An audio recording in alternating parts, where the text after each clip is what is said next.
আজকে একটা বিষয় নিয়ে কথা না বললে নয়। তো সেই বিষয়টা হলো যে ফার্স্টে বলে রাখি, ওষুধের কারণে ক্ষতি আবার ওষুধের কারণেই কিন্তু ভালো হয়। ফসল, যেকোনো ফসল কিন্তু ওষুধের কারণেই ভালো হয়, আবার ওষুধের কারণেই নষ্ট হয়ে যায়।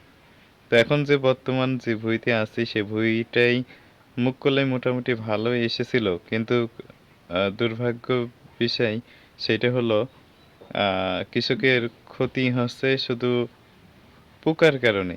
মানে এত পরিমাণ মুগ কলাই হয়েছে তার ভিতরে কিন্তু সাপোজ একটা কথা বলি, ১০ টা যদি কলই থাকে তা ৮ টা কলই খেয়ে নিয়েছে পোকায়। আর ১ টা থেকে ২ টা কলই ভালো আছে। তো এই যে কৃষকের ভুঁইতে আছি সেই কৃষক কিন্তু রেগুলার কিন্তু ভুঁইতে স্প্রে করে থাকে সুন্দর করে। গাছ একেবারে ছপছপে করে সুন্দর করে ভিজিয়ে দেয়। কিন্তু কৃষকেরা লসের সম্মুখীন হচ্ছে কারণটা কি জানেন? শুধু ওষুধের কারণে। ওষুধটা যদি যারা তৈরি করে থাকেন, ওষুধটা যদি সুন্দর হতো তাহলে কিন্তু কৃষকেরা লাভবান হওয়ার সম্ভাবনা বেশি হতো। কারণ এখন সব ২ নম্বরে ভরে গিয়েছে। আমাদের বাংলাদেশে ওষুধ হয়ে গেছে সব ২ নাম্বার। কৃষকেরা যদি ভুঁইতে স্প্রে করছে তারপরেও কিন্তু সে পোকা তাড়াতে পারছে না এবং মারতে পারছে না। এই কারণে কিন্তু কৃষকেরা লসের সম্মুখীন হচ্ছে কিন্তু। আপনারা পিছিয়ে যান ৫-১০ বছরের আগের কথা বললি যদি, সেই সময় কৃষকেরা একটা যেকোনো ক্ষেত খামারে যদি স্প্রে করত, তাহলে কিন্তু সেই কৃষকেরা আ ১ বার থেকে ৩ বার স্প্রে করলেই মোটামুটি পোকা-টোকা কিছু আর হইতো না। আর এখন ওষুধ স্প্রে কইরেও মনে হচ্ছে যে পোকার মান গুণমান বেড়ে গিয়েছে। তো আমরা কোন দেশে বসবাস করছি আর কি বা ওষুধ তৈরি করছেন আপনারা? যদি ওষুধ যদি একটু ভালো তৈরি যদি না করেন, তাহলে কৃষকেরা লসের সম্মুখীন হয়েই থাকবে। আর আমাদের এই আ ঝিনাইদহ জেলা, যশোর জেলা এই এলাকা কিন্তু উঁচু এলাকা। এই এলাকার মানুষরা কিন্তু সব রকম চাষাবাদ করে থাকে। যা একটু লাভের আশায় কিন্তু সব রকম চাষাবাদ কিন্তু করে থাকে।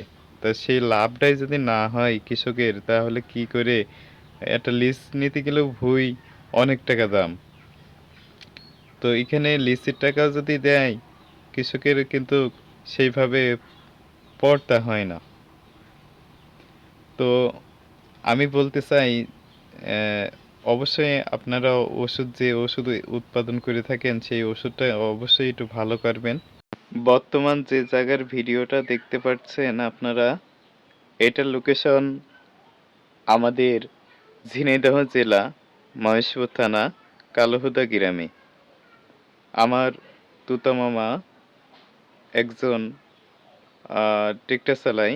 এর পাশাপাশি কৃষি চাষাবাদও কিন্তু করে থাকে।